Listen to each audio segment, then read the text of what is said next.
Bayangkan sebuah sore di akhir abad ke-15. Matahari terbenam di ufuk barat trawulan dengan warna merah darah, seolah memberi pertanda bahwa sebuah era besar akan segera berakhir. Imperium Majapahit, yang dulu menggetarkan dunia dengan sumpah palapa Gajah Mada, kini sedang diambang keruntuhan. Di dalam istana, Prabu Brawijaya kelima, raja terakhir, duduk dalam kegundahan. Pasukan Demak yang dipimpin oleh putranya sendiri, Raden Patah, semakin mendekat.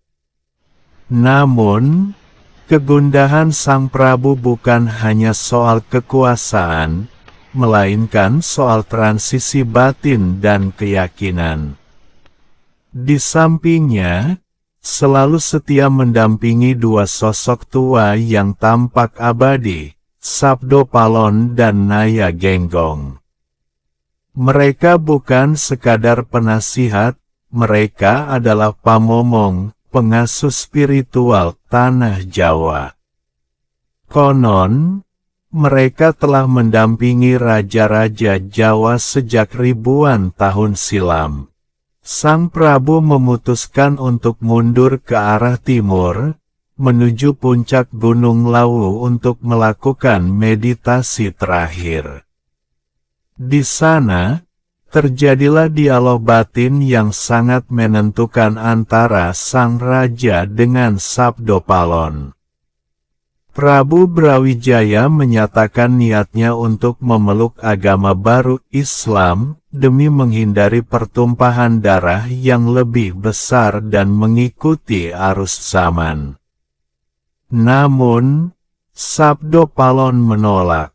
Hamba adalah pemelihara tanah Jawa.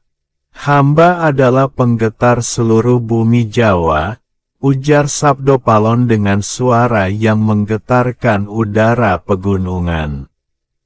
Ia merasa bahwa dengan berpindahnya keyakinan sang raja, maka jati diri asli Jawa, ilmu kebatinan, penghormatan pada leluhur, dan keselarasan alam, akan meredup.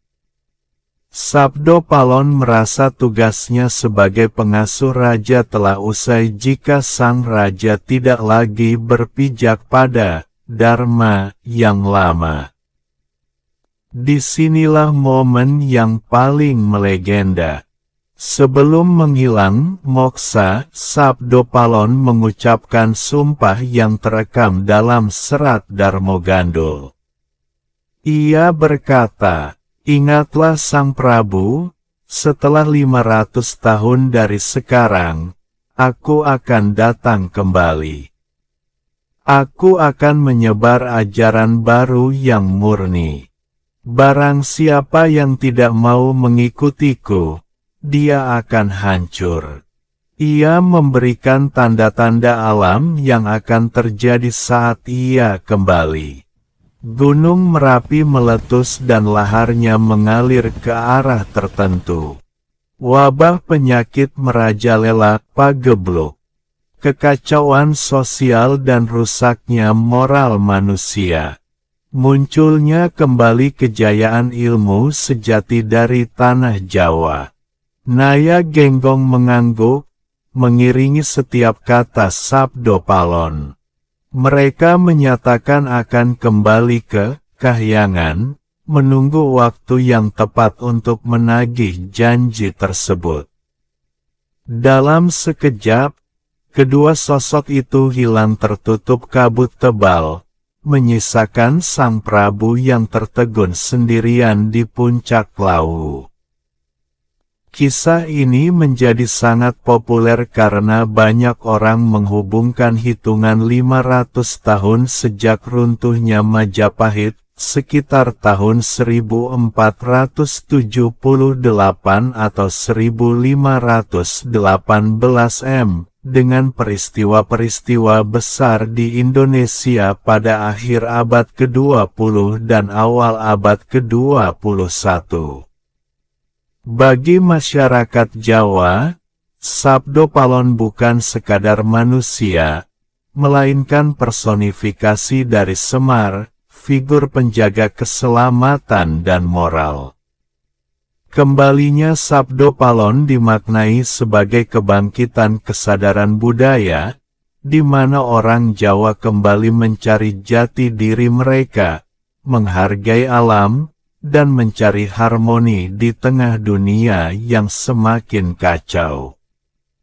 Penutup, hingga saat ini, di tempat yang diyakini sebagai lokasi moksanya Sabdo Palon di Gunung Lawu, para peziarah masih datang.